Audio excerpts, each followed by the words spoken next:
have the right to know where Kamala Harris stands on those issues? Or should we be kept in the dark because Trump bad? Trump bad! That's what Joe Scarborough wants. He wants journalists to line up and say in unison over and over again, Trump bad! Because that's been real effective, right? Listen, he wants to be a cheerleader for one side. That's great. Go be a cheerleader for one side. But don't sit there on your boring ass morning show where you try to gaslight the American public about Biden's mental health and pass judgment on people who are trying to get Kamala Harris to answer questions on something amazing, policy, where she stands on.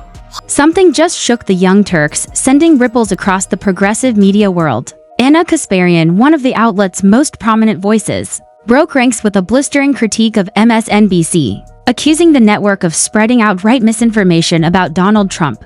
But that was only the beginning, a rare moment of unfiltered honesty. Kasparian didn't stop at MSNBC. She turned her fire on left-wing media as a whole, calling out its drift into partisan bias and propaganda. In a stunning turn, she even challenged key narratives her own side has promoted for years. This wasn't some passing rant, it felt like a reckoning.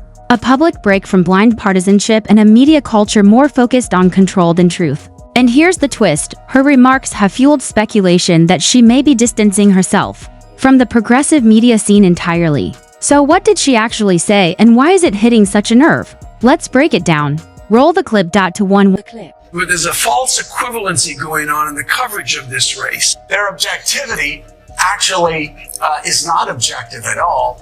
It ends up playing to Donald Trump's advantage every day. In an effort to appear balanced, to appear objective, mistakes are absolutely being made and standards are being applied to both candidates here when Donald Trump is a different animal. He is an insurrectionist. Well, the crew over at Morning Joe on MSNBC, the same crew that wanted Biden to continue running in this presidential race despite the fact that he was suffering from clear cognitive decline. Yeah, those people, they're furious that journalists would have the audacity of ever reporting anything negative on the Democratic nominee, Kamala Harris, because Trump he's a special threat. And so since they've decided that Trump is a very special threat, well then journalists should hide information about Kamala Harris from you. So you don't vote for Trump and definitely vote for Kamala Harris. In other words, they want the media to manipulate you and do the exact opposite of journalism. Don't believe me? Well, why don't we hear co-host Mike Barnacle make his case? But there's a false equivalency going on in the coverage of this race, in that Donald Trump can say whatever crazy things he wants to say about submarines and sharks and electric batteries, whatever he wants to say. And it's not really covered in the sense that it's covered describing who said it, why he said it, and who the man is. Trump, out of his mind. And always in that story, in the equivalency, the false equivalency, by too many reporters and too many American newspapers, there's also, by the way, Kamala Harris changed her mind on fracking. They always throw in something like that in coverage of the story.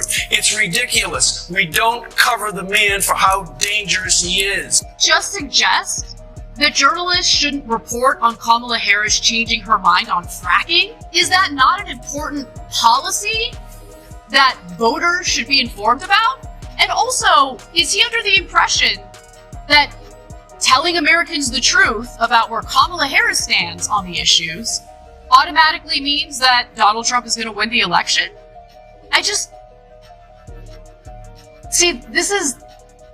When I started my career, when I started working at TYT back in 2007, there really wasn't left-wing media. There was Fox News, and the right-wing media infrastructure was kind of being built.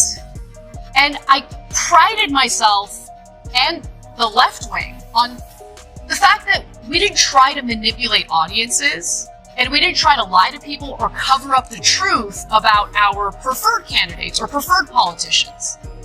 We didn't want to stoop low and do what the right wing was doing with their misinformation, with the fact that they would omit incredibly relevant, important parts of the story in order to make Republicans look good and Democrats look bad. And now we're in this awful era of conditioning audiences and readers to expect journalists to cheerlead like partisan hacks for one candidate or the other. And if you don't do it, if you don't engage in it, they get mad at you. You're supposed to be my cheerleader.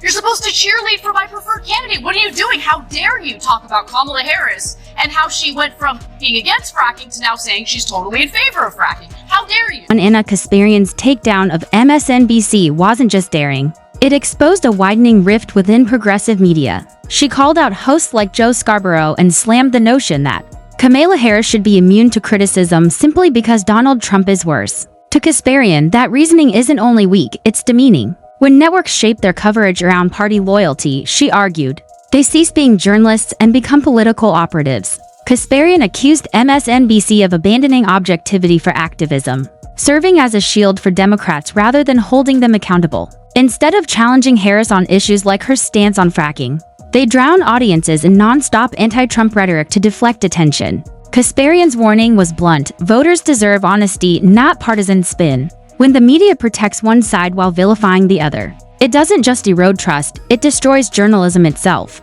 To Quadrillion 1. The media doesn't fearmonger about Trump enough? Has he considered that maybe, just maybe, the media had been fearmongering about Trump so much, so often, that Americans have become desensitized to it? Has he considered that?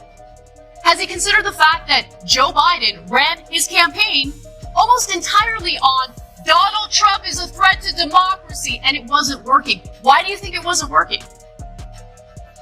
This is the most brain-dead argument I have heard on MSNBC, and that is saying something.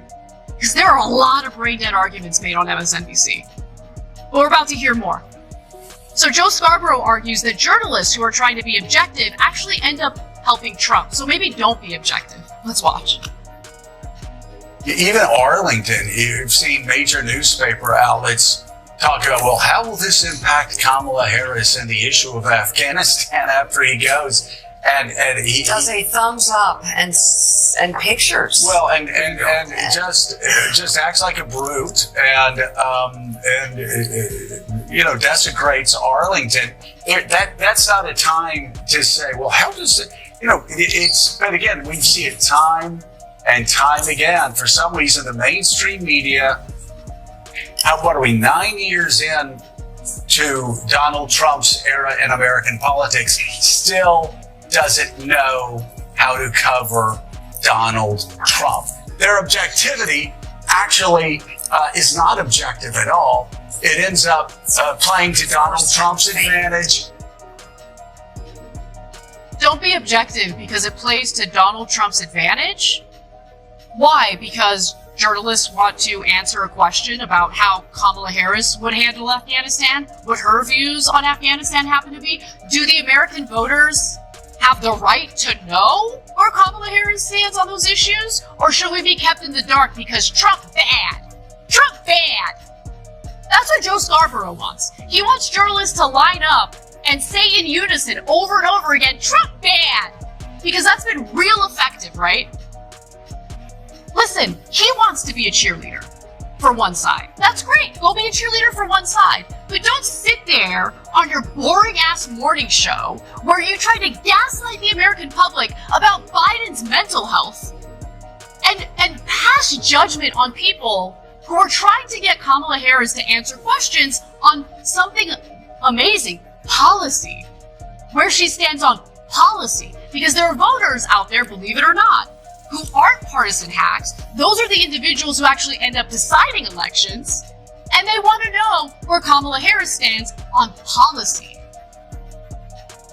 Simply hearing Trump bad over and over again doesn't work for. But Kasparian didn't stop there. She dug even deeper, exposing what she views as a culture of selective outrage and tight narrative control. She criticized how major outlets downplay Democratic missteps, while obsessively spotlighting every Trump blunder, creating an echo chamber where accountability shifts with party lines. Her biggest concern centers on what she calls audience capture, when networks feed viewers pre-approved narratives to protect ratings and avoid discomfort. That's not journalism, she argued. That's intellectual cowardice. Kasparian's message was clear: journalism isn't meant to comfort, it's meant to confront.